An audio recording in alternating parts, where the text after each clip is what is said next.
नाज़रीन, आपको अहम और ताज़ा तरीन खबर से आगाह करे हैं कि नेपरा ने एक बहुत बड़ा कदम उठा लिया है। महंगाई के इस दौर में आवाम की मुश्किल में मज़ीद इजाफा कर दिया गया है, जबकि बिजली के सार्फिन को शदीद धचका लगेगा। मज़ीद तफसीलात के मुताबिक नेपरा ने माहाना फ्यूल चार्जेस एडजस्टमेंट की मद में 0.6416 रुपये फ़ी यूनिट इजाफे की मंजूरी दे दी है। मज़ीद तफसीलात के मुताबिक नेपरा ने फरवरी के माहाना फ्यूल चार्जेस एडजस्टमेंट की मद में 64 पैसे फ़ी यूनिट इजाफे की मंजूरी दे दी है और इस हवाले से बाज़ाब्ता नोटिफिकेशन भी जारी कर दिया गया है।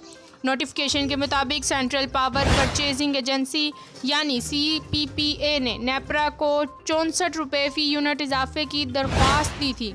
अथॉरिटी ने 30 मार्च 2021 को FCA पर अवामी समाअत की और 64 पैसे फ़ी यूनिट की मंजूरी दे दी गई।